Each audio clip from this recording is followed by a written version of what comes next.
ఒకప్పుడు ఉమ్మడి కుటుంబ వ్యవస్థ మన సమాజానికి బలమైన పునాది. ఒకే ఇంట్లో తాతయ్యలు, అమ్మమ్మలు, తల్లిదండ్రులు, పిల్లలు, అన్నదమ్ములు కలిసి జీవించేవారు. ఆ కుటుంబాలలో ప్రేమ, ఆప్యాయత, పరస్పర గౌరవం, బాధ్యత, ఐక్యత సహజంగానే కనిపించేవి. పెద్దలు చెప్పే మాటకు విలువ ఉండేది. చిన్నవారు పెద్దలని గౌరవించడం నేర్చుకునేవారు.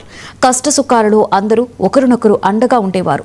కుటుంబంలో ఎవరికైనా ఆర్థిక ఇబ్బంది వచ్చినా, ఆరోగ్య సమస్య వచ్చినా మిగతా సభ్యులు వెంటనే సహాయం చేసేవారు. అందుకే ఉమ్మడి కుటుంబం అంటే కేవలం కలిసి ఉండడం మాత్రమే కాదు, ఒకరికి ఒకరు బలం కావడం అనే భావన కూడా ఉండేది.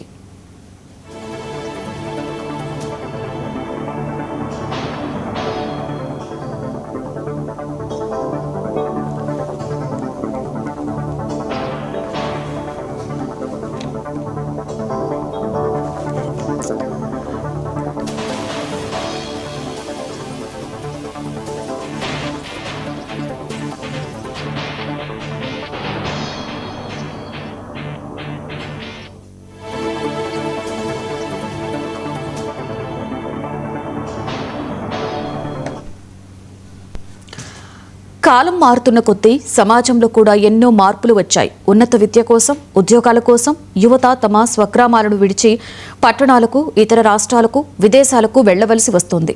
పట్టణాలలో ఇళ్ల అద్దెలు ఎక్కువగా ఉండడం, ఉద్యోగాల ఒత్తిడి, సమయభావం వంటి కారణాలతో చిన్న కుటుంబాలే ఎక్కువగా కనిపిస్తున్నాయి. అలాగే ప్రతి ఒక్కరూ తమ జీవితాన్ని తమ ఇష్టానుసారంగా గడపాలి అనే స్వతంత్ర ఆలోచన కూడా పెరిగింది. కుటుంబ సభ్యుల మధ్య అభిప్రాయ భేదాలు, చిన్న చిన్న అపార్థాలు, ఆస్తి వివాదాలు కూడా ఉమ్మడి కుటుంబాలు విడిపోవడానికి ఒక కారణంగా మారాయి.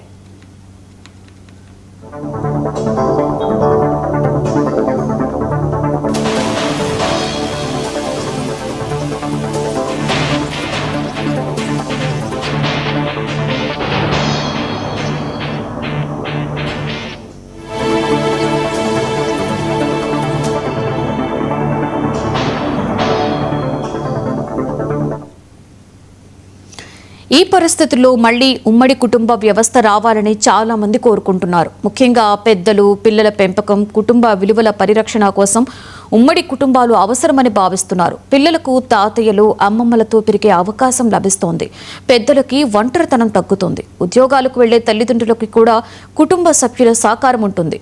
ఖర్చులు పంచుకోవడం వల్ల కూడా కొంత ఆర్థిక భారం కూడా తగ్గే అవకాశం ఉంటుంది.